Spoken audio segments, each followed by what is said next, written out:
चलिए देखिए, ये प्रश्न है, एक समांतर चतुर्भुज के दोनों विकर्ण दिए गए हैं, ठीक है, से व्यक्त किए गए हैं। इस समांतर चतुर्भुज का क्षेत्रफल ज्ञात कीजिए। तो ध्यान दीजिएगा, जब भी आप इसको हल करेंगे तो आप देखिए, कह रहा है कि एक समांतर चतुर्भुज है। ये समांतर चतुर्भुज ऐसे बनता है, ठीक है, और इसको अगर हम नाम दे दें तो ए बी सी डी, और ये इनके विकर्ण है, ये इनके क्या है, विकर्ण, ठीक। इन विकर्णों का मान दिया है AC और D, ये मान दिया, ठीक है। विकर्ण AC,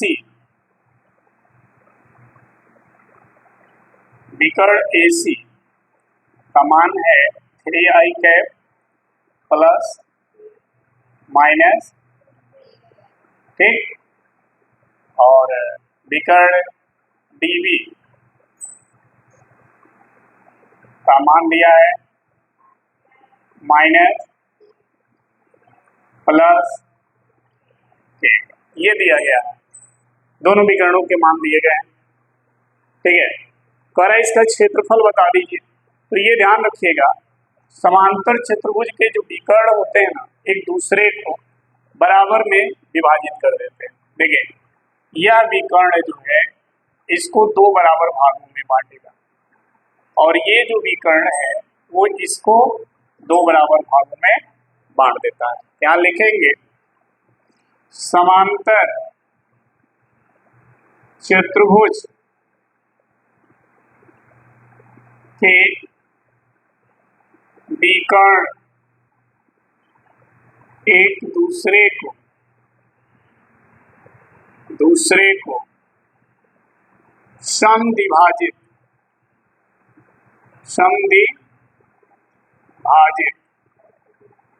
करते हैं,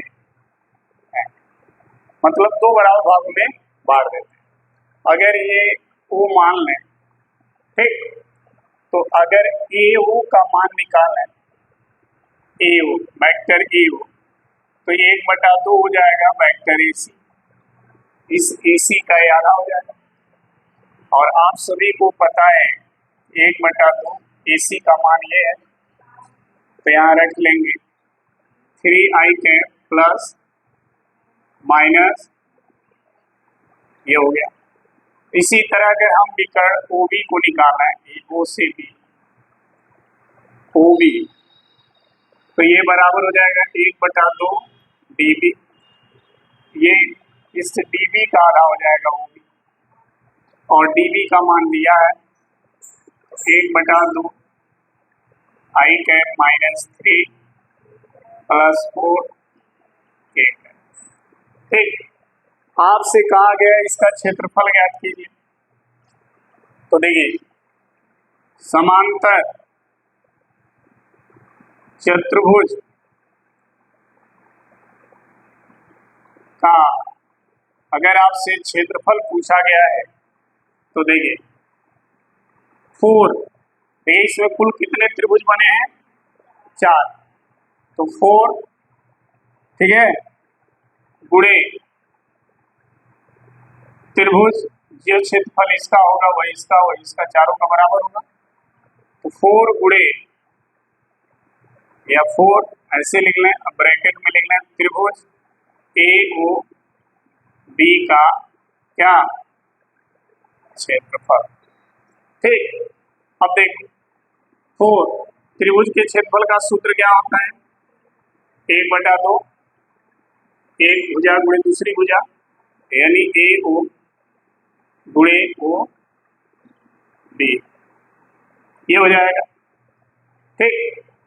अब देखना 4 1/2 AO 1/2 में भी है 1/2 3i cap plus j cap minus, फिर देखिए गुणे 1/2 OB का भी मान देखिए वही 1/2, क्या है i कैप माइनस प्लस हो गया, ये हो गया। ठीक, क्या देखिए 1/2 और 1/2, 1/4, 1/4 हुआ। 1/4 बाहर आएगा तो 1/2 है, तो 1/8 हो जाएगा। 1/8 बाहर आएगा, दिख रहा है ना, देख लेना। हाँ, 4 गुणे 1/, ऐसे हो गया। अब अंदर क्या बचा, 3i cap plus minus into I cap 3j cap plus 4k। समझ में आ गया। अब 4 से 8 कट गया 2 बार में, तो क्या आएगा 1/2। ठीक, और ब्रैकेट में हो गया 3i कैप प्लस माइनस, ये हो गया गुणा i cap minus 3j cap plus 4k cap. हो गया ना। हाँ, चलिए अब इसी को क्रॉस मल्टीप्लाई कर दीजिए। क्रॉस मल्टीप्लाई आपको करने आता होगा, ऐसे आई जे के 3 1 माइनस, फिर इसमें रखिए 1 माइनस 4, हो गया। और यहाँ पर आगे 1/2 है। चलिए इसको गुणा करिए, दिख रहा है ना, देख लेना।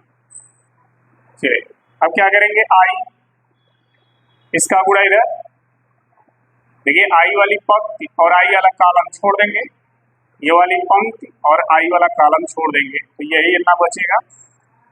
तो 1 का गुणा 4 में माइनस, सूत्र में माइनस होता है, -3 -2 -6 प्लस 6 हो जाएगा। अरे माइनस माइनस प्लस, 3 दूना, फिर माइनस जे माइनस में होता है।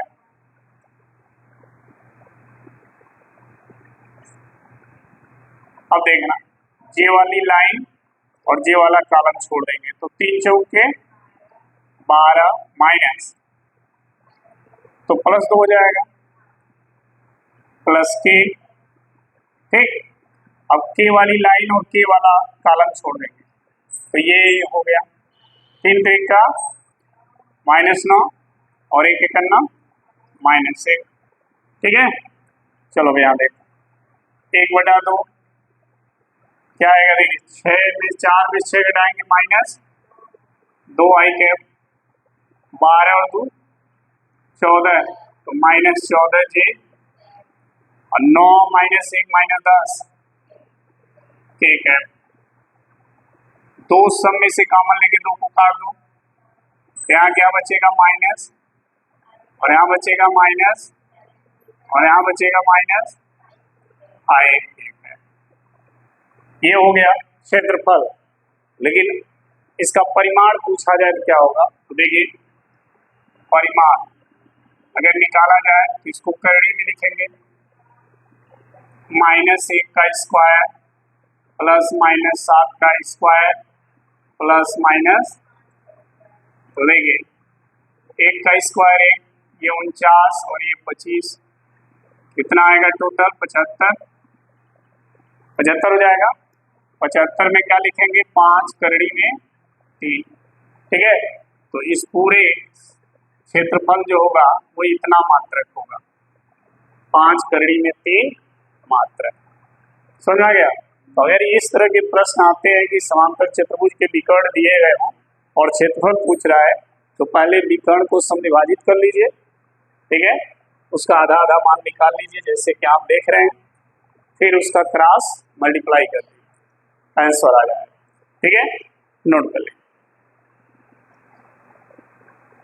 चलिए देखिए ये प्रश्न कह रहा, बिंदु इतना पर इतने न्यूटन का बल कार्य कर रहा है, तो मूल बिंदु तथा बिंदु इतना के परितः बल आघूर्ण ज्ञात कीजिए। तो पहले ध्यान रखें, जो बिंदु दिया है ना उसकी स्थित सदिश आप निकालना है बिंदु का। तो देखिए अगर इस बिंदु का स्थित सदिश निकालेंगे, यानी वेक्टर आर निकालेंगे, ठीक है, तो क्या आएगा, या वेक्टर R1 निकाल लीजिए,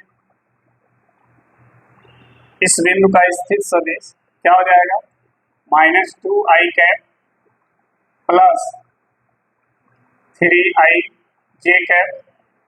ये हो जाएगा प्लस 4k, ठीक है। और बल दिया है वेक्टर F, कितना दिया है, i plus j plus k, ठीक है। अच्छा, मूल बिंदु का भी निकाल लीजिए। पहला प्रश्न है मूल बिंदु के परितः, तो मूल बिंदु का स्थिर सदिश, तो मूल बिंदु के परितः निकालना है, तो मूल बिंदु का स्थिर सदिश अगर हमको निकालना हो तो इसको हमें R1 R2 करना पड़ेगा और इसको हमें R1 मानना पड़ेगा, ठीक है। और ये हो जाएगा 0i, 0j और 0 ये होगा, ठीक है। विस्थापन सदिश क्या होगा, विस्थापन सदिश, ठीक है। विस्थापन सदिश वेक्टर R इक्वल टू होता है वेक्टर R2 माइनस वेक्टर, यही होता है।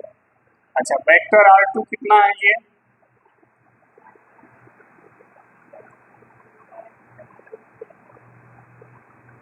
में से माइनस इसको कर देना है,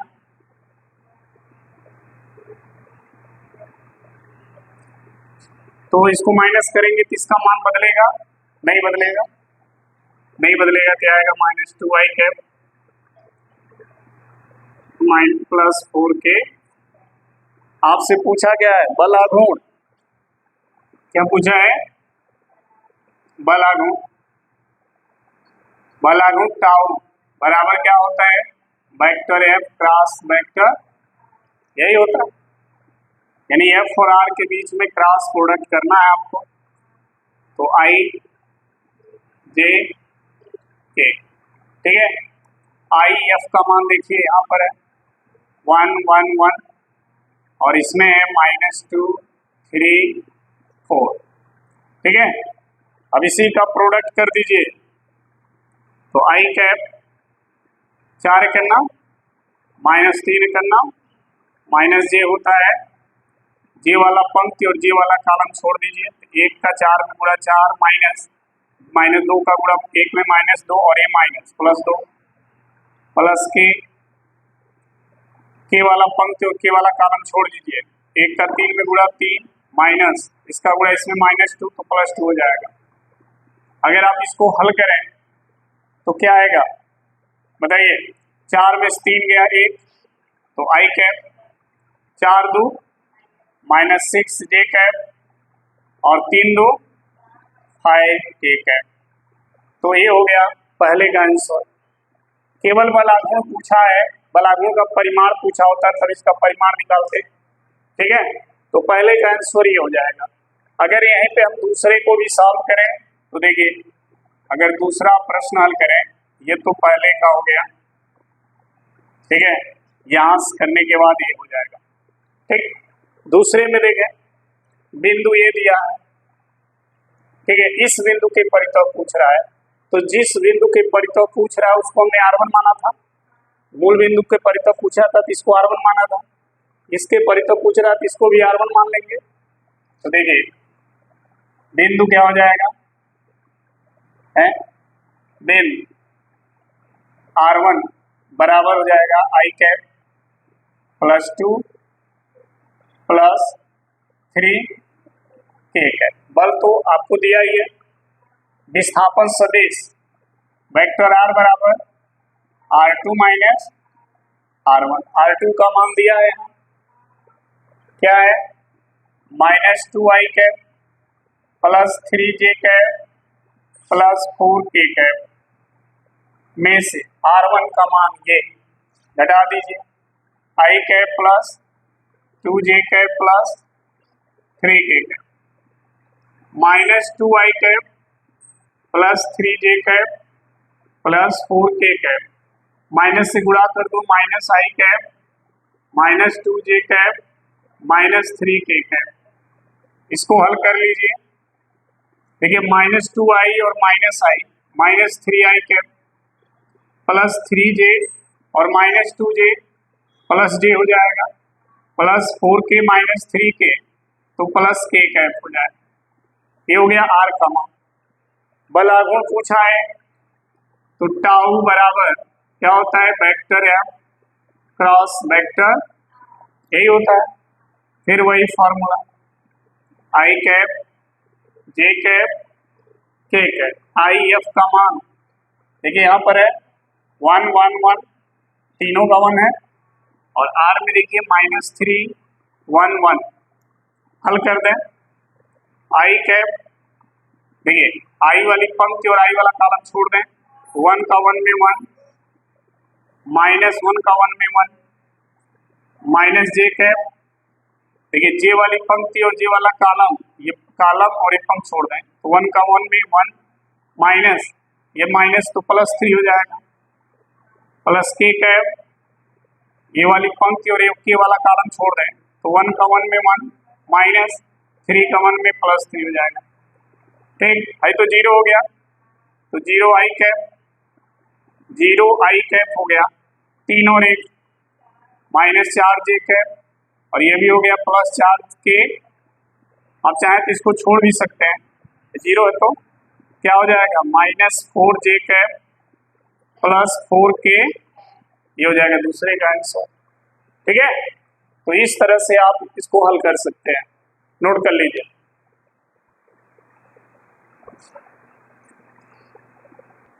चलिए देखिए, दो सदिश दिया है और दोनों सदिश किसी समांतर चतुर्भुज की क्या है, आसन्न भुजाएं।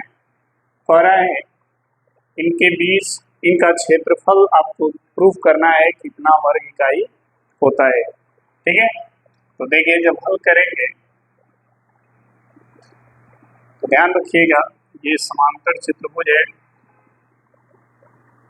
दो आसन्न भुजाएं, एक ए और एक के, मान लीजिए ओ ए बी सी। तो जो ओ ए है, वेक्टर ओ ए, उसका मान दिया है i कैप +2j कैप +3, और जो ओ सी है, वेक्टर उसका मान है -3i cap -2j cap plus, कह रहा है इसका क्षेत्रफल बताइए। तो देखिए समांतर चतुर्भुज का क्षेत्रफल ए बराबर क्या आएगा, ओ ए क्रॉस ओ सी। ठीक, ओ ए है, अब इसका क्रॉस करना है तो ये कॉलम बनाए, ये हो गया i j k, i ओ ए का मान क्या है 1 2 3, ओ सी -3 -2, और इसी को गुणा कर दें तो i कैप, इसका गुणा इसमें, देखिए i वाली पंक्ति और i वाला कॉलम छोड़ देंगे तो 2 एक करना माइनस 2 3 -6 और यहाँ माइनस तो प्लस, -j कैप j वाली पंक्ति j वाला कॉलम छोड़ दें, एक एक करना -3 3 का -9 और ये +9 +k कैप। ठीक, k वाली पंक्ति k वाला कॉलम छोड़ दें तो -2 -6 तो +6, हल कर दें तो ये हो जाएगा 8 i कैप, और ये हो जाएगा -9 j कैप, और ये घट के आ जाएगा +4 k कैप। क्या चीज, हाँ ये घट 10 है सर। ठीक, अब इसी को हल कर लेना है आपको।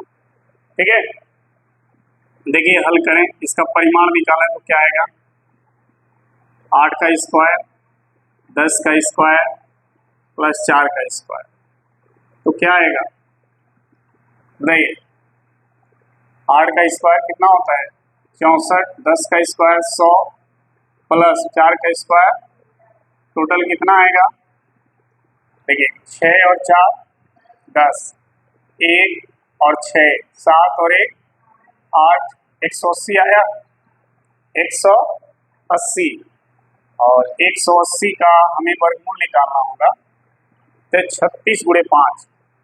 देखिए 180 को हम क्या लिख सकते हैं, 36 गुणे, देखिए 5 6 30 शून्य हासिल 3, 5 के 15 3 18 180 हो जाएगा। 36 का वर्गमूल क्या होता है और 5 का वर्गमूल निकलेगा नहीं, तो 6 करड़ी में 5 देखिए आंसर आ गया।